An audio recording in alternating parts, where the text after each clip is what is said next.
Maksud revolusi industri 4.0 secara tuntasnya, revolusi industri keempat ialah automasi berterusan dalam sektor pembuatan dan perindustrian tradisional menggunakan teknologi pintar moden.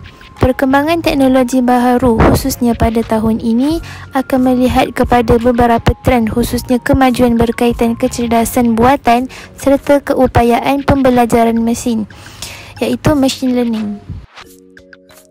Revolusi industri 4.0. Dunia hari ini memerlukan semua benda untuk berinteraksi dengan pantas.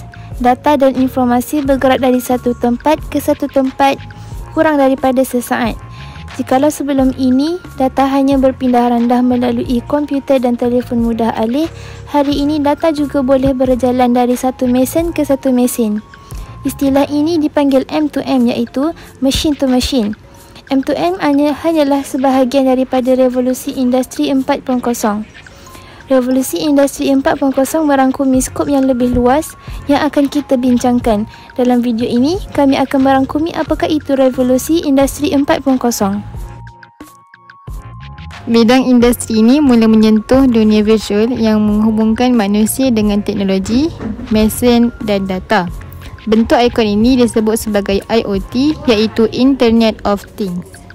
World Economic Forum ialah unsur yang besar dalam industri 4.0 dan berkembang secara rawak. Secara statistik, telah dikaji pada tahun 2020, akan ada lebih daripada 50 bilion benda yang berhubung dengan internet pada era globalisasi.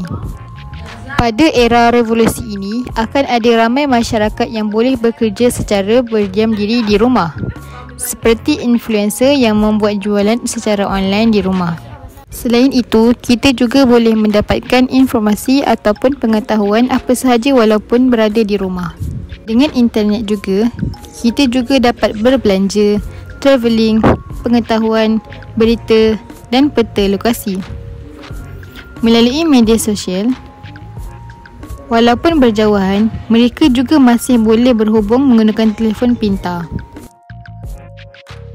Revolusi industri pertama bermula dalam tempoh 1820 hingga 1840 di Great Britain, di mana perubahan dalam sektor pembuatan menggunakan tangan kepada penggunaan mesin yang dikuasai oleh tenaga wap dan air. Revolusi industri kedua pula bermula pada 1840 hingga 1914 melibatkan penggunaan tenaga elektrik dalam pembuatan skala besar. Revolusi industri ketiga yang juga dikenali sebagai revolusi digital berlaku pada abad ke-20. Dalam revolusi kali ini, elektronik dan teknologi informasi digunakan untuk membantu sektor pengeluaran. Ini disebabkan penciptaan litar bersepadu yang membolehkan komputer bersaiz kecil dapat dihasilkan. Revolusi industri keempat diperkenalkan. Teknologi komunikasi dan rangkaian internet telah menjadi jauh lebih baik.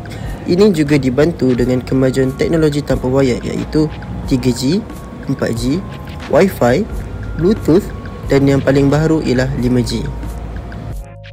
Dari segi ekonomi, revolusi ini akan memberi kesan terhadap ekonomi sesebuah negara. Memang tidak dapat dinafikan, revolusi industri 4.0 akan meningkatkan ketaksamaan dalam ekonomi rakyat.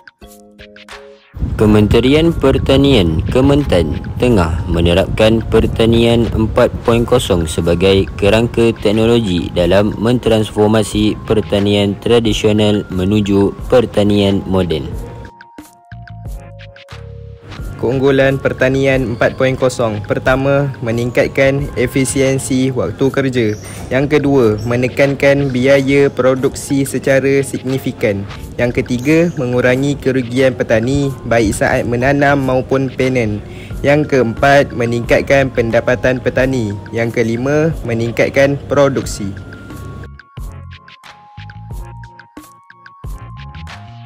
Teknologi Informasi dan Komunikasi iaitu TIK untuk berbagai alat dan mesin pertanian seperti yang pertama autonomous tractor, yang kedua drone sebar benih dan pupuk granul, yang ketiga alsen panen oleh tanah, dan yang keempat penggunaan robot tanam.